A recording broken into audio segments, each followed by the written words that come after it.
The announcement is made as if it were weather. "I'll take a bride from this family," the Duke says, his voice calm, unraised. "Any daughter will do." The words fall into the long dining hall and do not echo. They do not need to. Everyone hears them. The fire crackles low in the hearth, the only sound daring to exist alongside his statement. Servants freeze mid-motion. Chairs remain half-drawn back. Even the air feels held, waiting to see who will breathe first. Across the table, Lord Ashcombe pales. "My daughters," he begins carefully, "are unprepared for." The Duke lifts a gloved hand. Not sharply, not impatiently, simply enough to end the sentence. "I am not requesting affection," he says.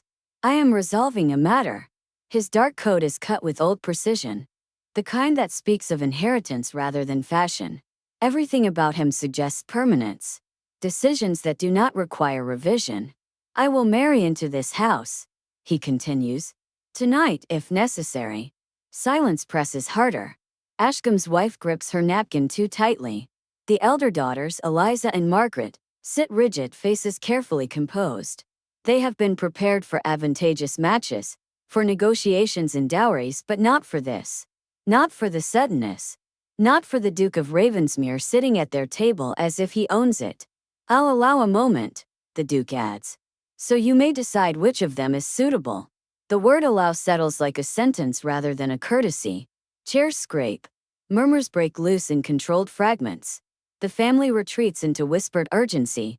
Heads bent together. The Duke does not look at them. He reaches for his glass, unhurried, as though the outcome is already settled. That is when the door opens. Not quietly, not loudly, just late.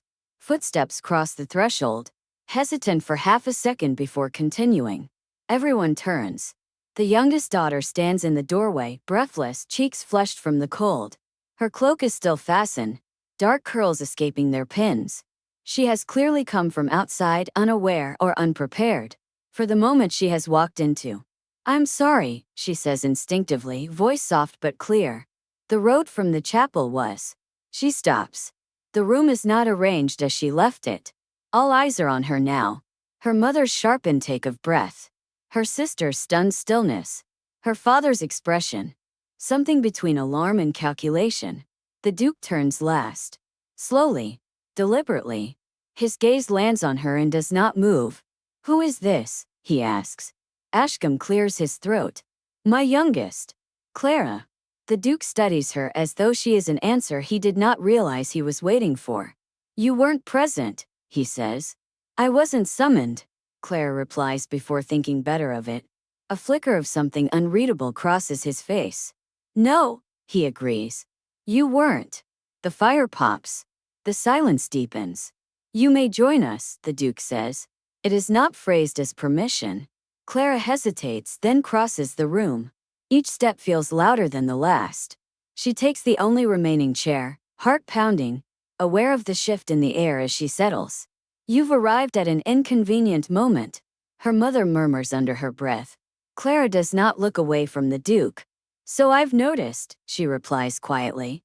The Duke's gaze sharpens, not displeased. "I made a declaration," he says to her. "So I gathered. And you're not offended?" Clara considers this. "I don't believe offense was invited." A pause. The Duke sets his glass down. "You speak plainly." "Yes." "Do you always?" "When it's required." The exchange draws attention like heat. Ashcombe interjects quickly. "My Lord, Clara is young. Unseasoned.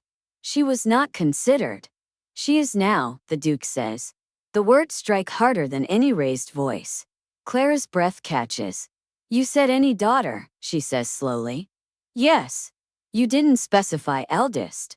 "No." "You didn't request beauty, temperament, or obedience." "No." Her fingers curl in her lap. "Then why am I suddenly relevant?" The Duke leans back slightly, assessing her with renewed interest. "Because you entered without being presented," he says. "And you spoke without asking. That's hardly a qualification for marriage." "For most men," he agrees. A beat. "I am not most men." Her father stiffens. "My lord."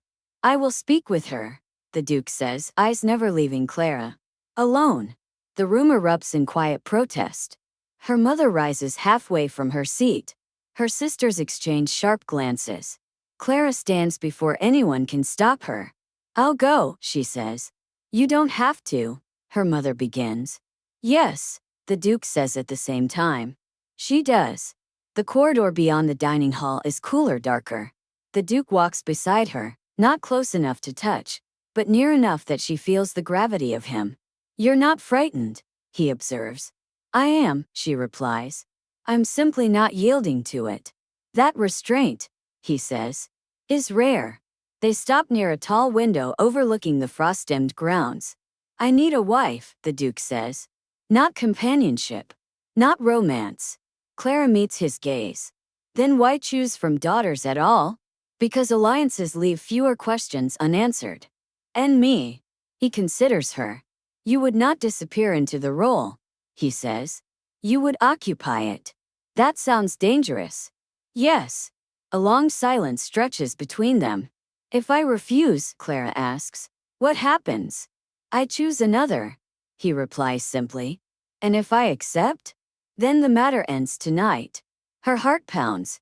What kind of marriage would it be? His gaze drops to her hands. "One where you are not mistaken for weak." She swallows. "I won't be owned," she says. "No," he agrees. "You will be claimed." The distinction is terrifying. They return to the dining hall together. Every eye lifts. The Duke does not sit. "I've made my decision," he says. Clara's breath catches. "I will marry." The word hangs in the air, unfinished, and every life in the room tilts toward it. "I will marry Clara Ashcombe." The Duke's voice does not rise. Does not need to.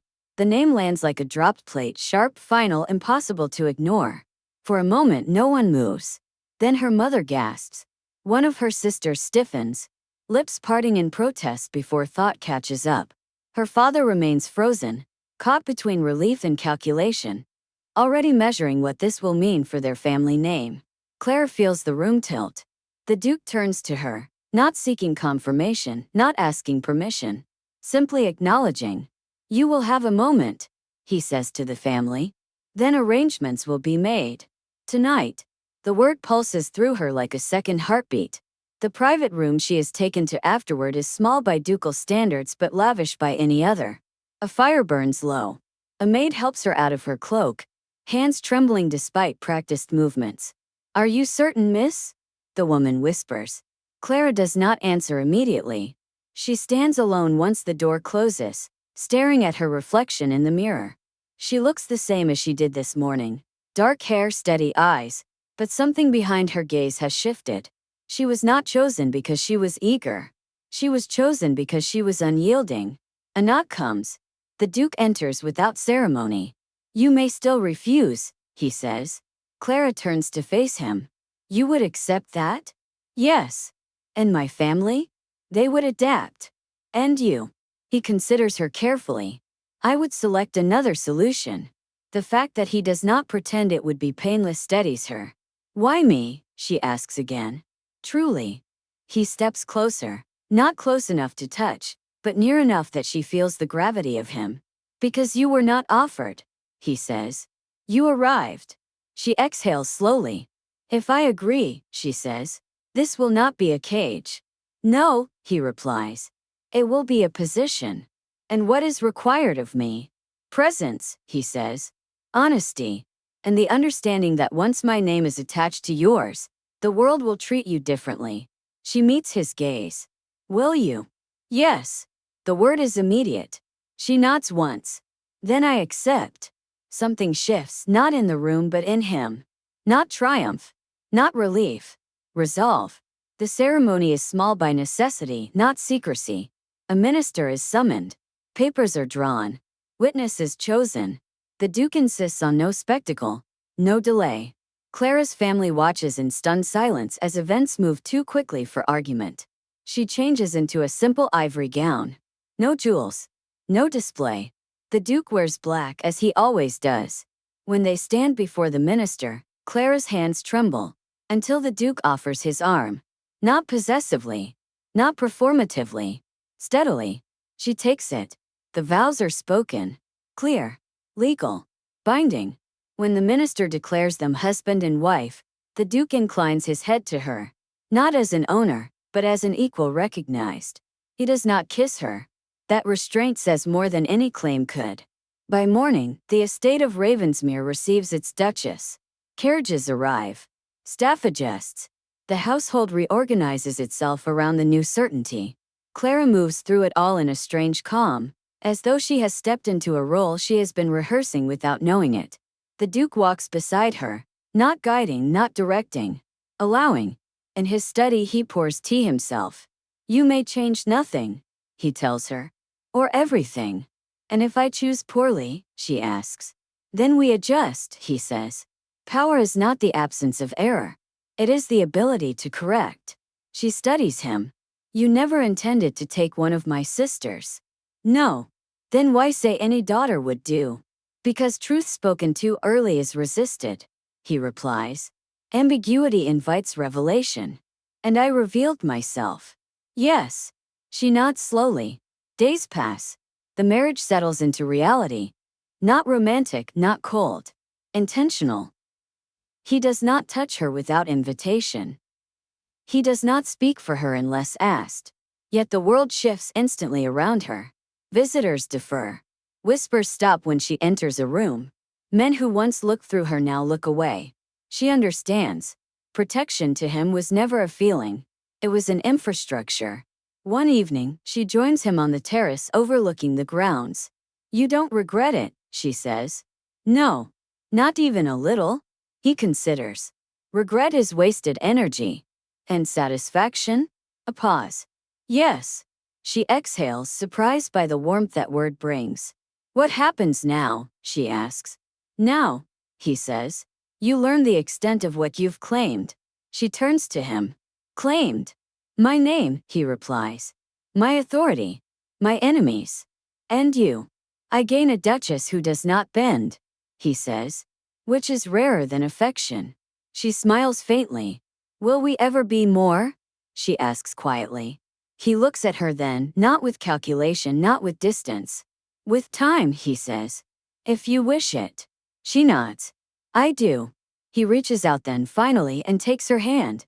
The contact is brief. Controlled. But unmistakably real. Months later society adjusts. The rumors soften into acceptance. The scandal becomes admiration. Clara Ashcombe fades into memory, replaced by the Duchess of Ravensmere. A woman known for her calm presence, her unyielding gaze, and the Duke who never speaks over her.